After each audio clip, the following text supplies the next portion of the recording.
A big hello to my YouTube family. Welcome to Diva Classes. This is Divya Vadvani, your commerce teacher. Today we'll be studying planning, that is part of ISC Commerce for class 12 ISC. So in which we'll be studying the first part today, in which we will study the meaning, steps, importance and limitations of plan. The other section of this part, that is objectives, policy, procedure, methods, role, budget, program. All these will be studied in the next part. Okay. तो सबसे पहले and this is a section जिसमें this is what you have to study for your exams as per the syllabus of the council that is given by the council. तो सबसे पहले हम लोग जानते हैं meaning of planning. Planning is a course of action to be taken in future. Anything you will do in the future, for that you need to make some plans. This is a part of planning. Pre decided course of action कि अगर हमें कोई गोल है जिसको attain करना है, तो इस गोल को अटेन करने के लिए whatever activities are there, इसको हम लोग क्या बोलते हैं, प्लानिंग बोलते हैं. You need to decide in advance कि क्या ऑब्जेक्टिव्स हैं जो आपको अचीव करने हैं during a given time period. You have to formulate alternative courses of action to achieve them and select the best course of action. You have multiple options. जैसे in case you are studying for your exams, तो आपको exam के लिए पढ़ने के लिए बहुत सारे ऑप्शंस होते हैं कि you can take either your own notebook, you can study through a website, और you can study through any of the platform, any social media platform, मतलब for example these YouTube and all. तो in case you have multiple options, which option you will choose best so that your result is better according to your own self, that is known as planning. ठीक है. now we will study about the next part, जिसमें एक example देखो दिया हुआ है यहाँ पर कि फॉर एग्जाम्पल एक ट्रेडर है, he decides to increase his sale. ये उसका मेन काम है जो उसको करना है. In order to achieve this objective he should examine various alternatives. इसी सेल्स को इंक्रीज करने के लिए वो क्या करेगा? Either he'll advertise, either he'll cut the price of that product, either he'll provide better services, and he will choose the best, the best course of action that he can, so that his sales is increased. Okay, so this is part of planning. Now planning tells you that where you are currently, okay, and where you will go in the future and how to get there, that is part of planning. अभी आप जहाँ पर हैं, from there how you will move towards the future, that is part of planning. Now this is fundamentally a mental predisposition to do things in an orderly way. Now this is a definition that is given by L.F. Erwick. Then moving towards the importance of planning, there are different importances of planning. वो direction provide करता है, uncertainty के risk को कम करता है, decision making में help करता है, it reduces overlapping activities, then promotes innovative ideas and establishes standards for controlling. तो planning is directly obviously related to controlling. ठीक है. सबसे पहले इसमें दिया हुआ है focuses attention on objectives. Now these highlighted parts are your keywords, कि अगर आप इस आंसर को या इस पॉइंट को लिख रहे हो तो what points you need to write. See if you will do planning, तो आपके जो गोल्स हो जाते हैं वो एकदम क्लियर और स्पेसिफिक हो जाते हैं, ड्यू टू विच प्लानिंग जो है वो मैनेजरियल एक्शन में फोकस करती है, so that various activities can be undertaken according to the specific plan. तो वो एक गाइड के जैसे वर्क करता है, what action has to be taken उसके लिए. सॉरी, दूसरा बोला गया है इसमें makes activities meaningful. It will tell you कि एक पर्सन अगर कोई काम कर रहा है तो उसका क्या ज़रूरत है, उस पर्टिकुलर काम की क्या ज़रूरत है. मैनेजर्स और एम्प्लॉयज़ जो हैं दे विल नो कि जो भी एक्टिविटी वो परफॉर्म कर रहे हैं वो ऑर्गेनाइजेशन के गोल से कैसे डायरेक्टली रिलेटेड है. It will tell you the importance of activities and relationship between different activities. Okay, और ये जो planning it acts as a motivating force, and employees जो हैं they are encouraged to work harder because they already know कि what is their worth in the organization. Then brings order in place of chaos. अगर हम लोग ने पहले से ही चीज़ों को प्लान करके रखा है तो उस टाइम पर each and every manager and the employee already know that what is the particular manager's or the particular employee's work. Okay, so next is planning ensures clarity in thought and action. We already know if you have planned what you're supposed to tell, what you're supposed to study, what you're supposed to write, जैसे exams में क्या होता है, आपको 15 minute मिलते हैं so that you can reorder everything that is going on in your brain. तो आप हर चीज़ को ऑर्डर में ला सको, आप लिख सको, जो आप सोच सको जो आपको लिखना है. Similarly, here also that 15 minutes are important in reading. Similarly, planning में भी it ensures clarity in thought and action. How the work is to be done, planning provides a direction for the particular action. कि हम लोग पहले से state कर देते हैं कि वो जो काम है वो कैसे किया जाएगा. It provides direction for each and every action. तो जितना भी एमलेस और एडहॉक एक्शंस होते हैं, अचानक से रैंडम वाले, वो चीज़ें नहीं होती हैं because already things are planned. ठीक है. Then comes a risk of uncertainty that is reduced. जो डिफरेंट टाइप्स ऑफ रिस्क होती हैं that might occur in the future, तो उसके लिए already plans are made. And these plans जो होते हैं, these plans predict and prepare to face. These plans means ये जो प्लान्स होते हैं ये बनते हैं so that we can prepare for the future action that might take place. तो in this planning, the process of planning, managers क्या करते हैं, they look ahead, they anticipate changes, consider the impact of change and develop appropriate responses. वो future का सोचते हैं, they feel like कि हाँ these changes could happen, और उन चेंजेस का इम्पैक्ट क्या पड़ेगा बिजनेस पे, दे नो दैट. और उसके बाद दे डेवलप अप्रोप्रिएट रिस्पॉन्सेज कि अच्छा ये चीज़ें भी हो सकती हैं. With the help of planning, managers can identify potential dangers जो ऑर्गेनाइजेशन को हो सकते हैं. एंड जैसे forecasting of growth gives an idea of future demand. कि if you are forecasting growth you already know कि हाँ आपके कंपनी की, आपके प्रोडक्ट में फ्यूचर डिमांड क्या होगी. ठीक है. Next is improves economy of operation. Selection of the best possible alternative course of action is taken.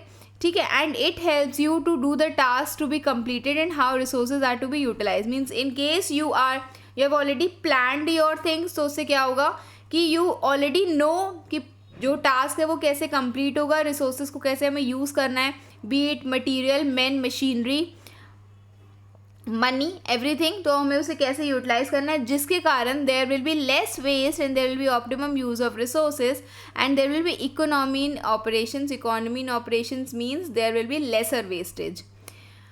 ठीक है. More efficiency and lesser wastage. Then provides basis for control. It here in case you have already plan, तो यहाँ पर हमारे जो standards है, planning में क्या आता है, आप ऑलरेडी एक टारगेट सेट कर देते ना कि this is what you are suppose to achieve. तो वो जो टारगेट्स है, स्टैंडर्ड्स है, that you have already set, जिसके कारण when the actual performance is done in the part of directing, क्योंकि वो एक्शन वाला पार्ट होता है, तो उसमें performance can be measured and evaluated. ये जो कंपैरिजन ऑफ परफॉर्मेंस है विद द प्लान्ड रिजल्ट्स, वो बताता है कि आपको क्या डेविएशंस हुए हैं and what corrective actions you can take. Okay. Then next is, after this, the next one is promotes innovation and creativity. You'll plan, so obviously planning requires a lot of mental work, due to which there can be creative thinking. Managers will get the opportunity कि वो new ideas को apply कर सके whenever they are making a plan, and these ideas can be implemented or applied to products and services, due to which there will be expansion and growth of business. Next one says that facilitates decision making. Decision making means there are selection of various alternative courses of action. आप उनको evaluate कर रहे हो and you are selecting the best course of action. जैसे हमने आपको बताया था, अभी एग्जाम्पल दिया था, that in case you want to study any of the topics, ठीक है, तो आप उसमें मल्टीपल ऑप्शंस लेते हो इस पर्टिकुलर ऑब्जेक्टिव को अटेन करने के लिए. It can be your own text books, it can be the website, it can be these YouTube videos. So in all of these cases, if you are choosing a course of action, you are evaluating them, you are selecting the best course of action. ये decision making का part किस में आता है, ये भी part होता है planning का. means you are planning कि how you will study. तो targets, a specific target is laid down कि this much is the percentage that you want in your exams, in your boards, in your pre-boards. With the help of these targets, managers जो है वो अच्छे से evaluate कर सकते हैं these different courses of action. Okay. और इसीलिए हेस्टी डिसीजंस नहीं होते हैं. Then next is helps in coordination. Coordination में it serves as a basis for harmonizing the efforts of different departments, sections and individuals, दूसरे दूसरे डिपार्टमेंट्स क्या कर रहे हैं, what they are suppose to do, वो सारी चीज़ें जो होती हैं वो प्लानिंग के अंदर ही आती हैं. If the person has planned well तो obviously things will go well. ठीक है, जिसमें सबसे पहले यहाँ पर एक एग्जाम्पल दिया हुआ है that for example when production budget is prepared on the basis of sales budget, manufacturing and marketing activities can be easily synchronise. अगर सेल्स बजट के अकॉर्डिंग कितना सेल करना है, कितना units have to be sold, उसके according अगर हम लोग प्रोडक्शन बजट बनाते हैं तो मार्केटिंग और मैन्युफैक्चरिंग एक्टिविटीज़ जो होती है वो ऑलरेडी सिंक्रोनाइज हो जाएंगी कि अच्छा this much has to be manufactured, और उसी के अकॉर्डिंग हम लोग प्लान कर सकते हैं कि यहाँ पर हम लोग को इन चीज़ों का, इन प्रोडक्ट्स का प्रमोशन करना है. That is only possible through planning. ठीक है, then comes bridges the gap between present and future. तो obviously it bridges the gap between where you are right now and where you have to go in the future. अब next is इसके limitations, जो आपसे कहते हैं कि ये सबसे पहले ये कॉस्टली प्रोसेस है, बहुत सारा मनी टाइम एफर्ट इसमें जाता है. You need the services of experts also.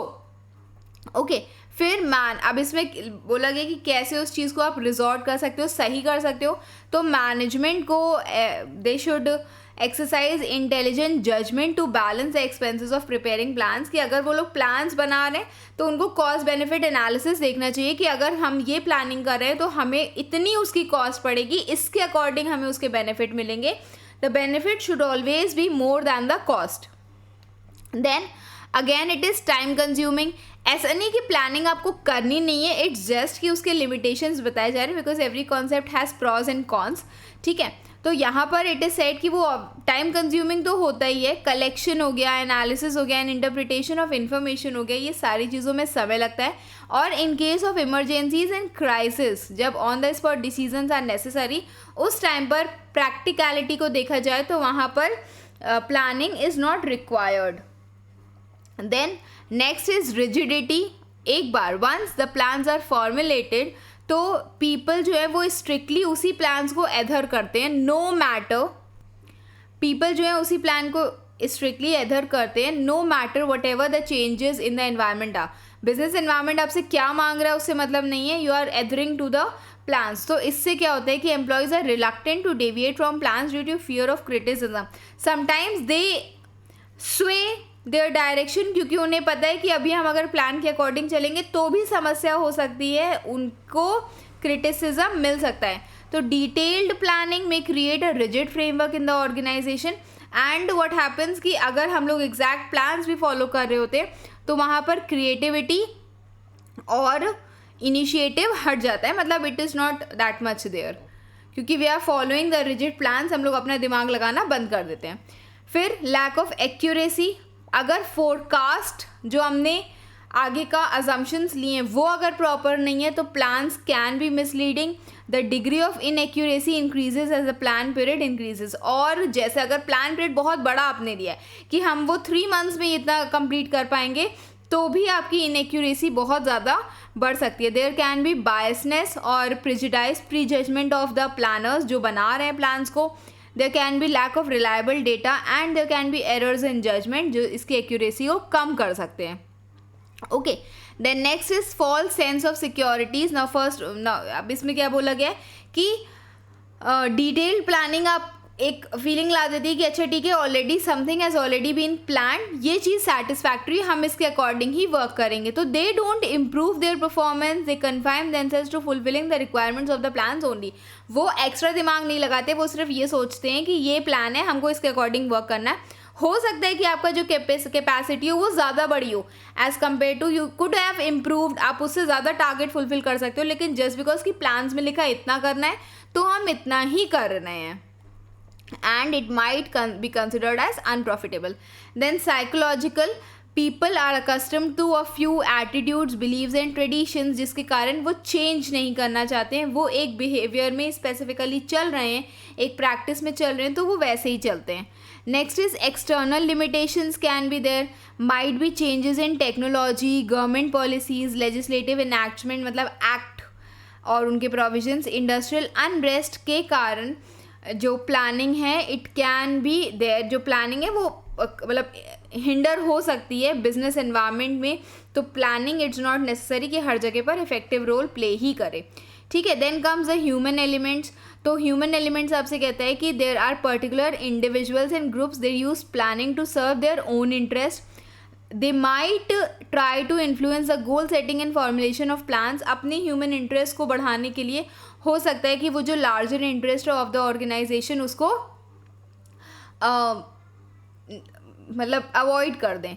Some people may prepare to elaborate reports to be of little use. कि हो सकता है कि वो बहुत ज़्यादा बड़ी बड़ी रिपोर्ट्स बना दें जो इतनी ज़्यादा ज़रूरी भी नहीं है.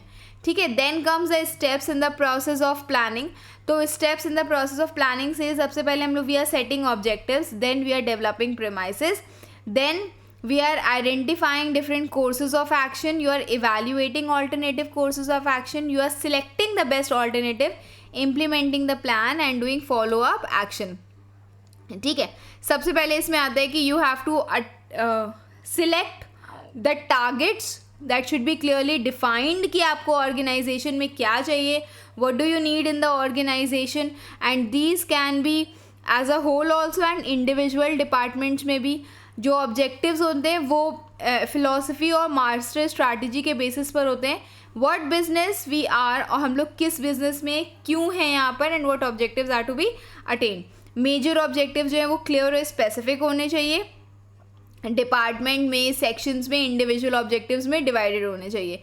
कंपनी का जो मेन ऑब्जेक्टिव है वो है to increase profits by 25% next year, और इसके अकॉर्डिंग प्रोडक्शन और सेल्स टारगेट जो है वो भी डिसाइड हो जाने चाहिए कि इतना प्रोडक्शन होगा, इतना सेल्स होगा.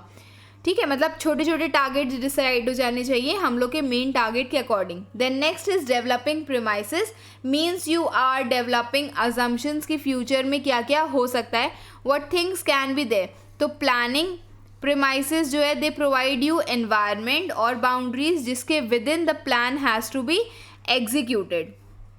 ओके. ये जो अजम्पशंस होते हैं these are establish with the help of forecasting future conditions. जैसे इसमें लिखा हुआ है दैट फॉर एग्जांपल कुछ बिजनेस हाउसेज हैं prepared plans for expansion of their business when the government announced a policy of it opening up the telecommunication and insurance to private sector. Government ने जब ये बोला कि प्राइवेट सेक्टर और telecommunication और insurance में private sector आ सकता है, तो कई दिस इज़ एन असम्पशन कि गवर्नमेंट ऐसा करेगा, और उसके बाद many of the people just went it to that investment sector. वो उस पर खोज करने लगे कि हाँ कितना ज़्यादा इन्वेस्टमेंट हम लोग उसमें कर सकते हैं. तो एक स्टेटमेंट के बेसिस पे आपने अजम्पशंस लिए कि if we invest in this particular sector मुझे इतना इतना पेमेंट उसका मिलेगा या इतना इतना रिजल्ट उसमें मिलेगा. तो दीज अजम्पशंस हम इन फ्यूचर कैन बी कि अगर हम लोग इन सेक्टर्स में जाते हैं तो हमें उसके बदले इतना इतना रिटर्न, इतनी इतनी डिमांड मिलेगी. ओके. Then comes tangible. इन ये उसके पार्ट्स हैं, it's not necessary to study in detail. ठीक है. तो tangible and intangible premises are there, internal and external, and controllable and uncontrollable premises are there. Then next is identifying alternative courses of action. You need to see कि हाँ what are the alternative courses of action जिस पे आपको work करना चाहिए जब आपने एक assumptions बना लिए कि these things can happen in the near future. जो आपने assumptions किए उसके बाद you will see all the alternative courses of action means whatever possible alternatives are there.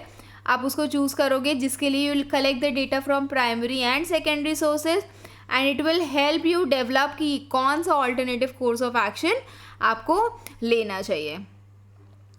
Okay. And it is desirable to see those alternative जो थोड़े से strategic हो, promising हो या डायरेक्टली रिलेटेड टू सिचुएशन हो, जिसको हम लोग कहते हैं principle of limiting factor. This is important that you can study कि यहाँ पर बोला गया है कि वी नीड टू सी कि इट इज़ डिज़ायरेबल कि जो भी ऑल्टरनेटिव्स हों वो थोड़े से स्ट्रैटेजिक हों, मतलब सिस्टमैटिक हों. ऐसे ही नहीं कि हाँ just going and using that particular course of action. Strategic हो, प्रॉमिसिंग हो या फिर directly related to the situation हो. अगर आपको सेल्स टारगेट अटेन करना है या प्रॉफिट अटेन करना है तो यू विल सी कि जो प्रोडक्शन में चेंजेस हैं वो हो सकते हैं. प्रोडक्शन में चेंजेस करने के लिए आपको मशीनरी को इंक्रीज़ करना है, या आपको टेक्नोलॉजी इम्प्रूव करनी है, या आपको मोर लेबर चाहिए, मोर कैपिटल चाहिए, मोर मनी चाहिए. तो क्या चाहिए, that is the alternative course of action जो आप चूज़ करोगे. It can be money, it can be man power, जिसको आप यूज़ करोगे so that you can increase the production. तो ये क्या होता है, this is the principle of limiting factor. Okay, then next is you have to evaluate all the alternatives. अब आप इन सब में evaluation कर रहे हो and you're choosing the best alternative. Now evaluation can be done in the terms of expected cost or benefits. Common factors उसमें क्या है, रिस्क कितनी है, एक्सपेक्टेड रिटर्न क्या है, प्लानिंग प्रीमाइसेस क्या है, and what are the goals that should be achieve, that can be achieve. After the objective and scientific evaluation, the best alternative is chosen, and then you are formulating derivative plans. Now these are the policies, procedures, rules, regulations and schedules and budgets that you make. ठीक है, जैसे एक company है, it is planning to have a new product. Plans concerning की product design, funds कहाँ से आएंगे, material, training, advertising for the product have to be prepared. Proper timing and sequencing should also be done for such purpose. Then next is you are securing cooperation. When you want you have already done set the targets, now you want people to know about these targets, and when plans are communicated, जब आप workers को plans बताओगे तभी तो उनके useful suggestions और ideas you will get. People will be motivated कि अच्छा ठीक है, जो भी प्लान्स पॉलिसीज़ हैं they are executed as per their best abilities. ठीक है, और लास्ट वाला कहता है कि there should always be follow up actions, कि जहाँ पर if you have made the plans तो ठीक है, बट उन प्लान्स को जो है पीरियोडिकली आपको उनको रिव्यू करना चाहिए, चेक करने के लिए कि उसकी रेलेवेंस और इफेक्टिवनेस अभी भी है कि नहीं है. जहाँ पर नेसेसरी है your plan should be revised in these lights and in the changing environment. Continuous revision of plan is necessary.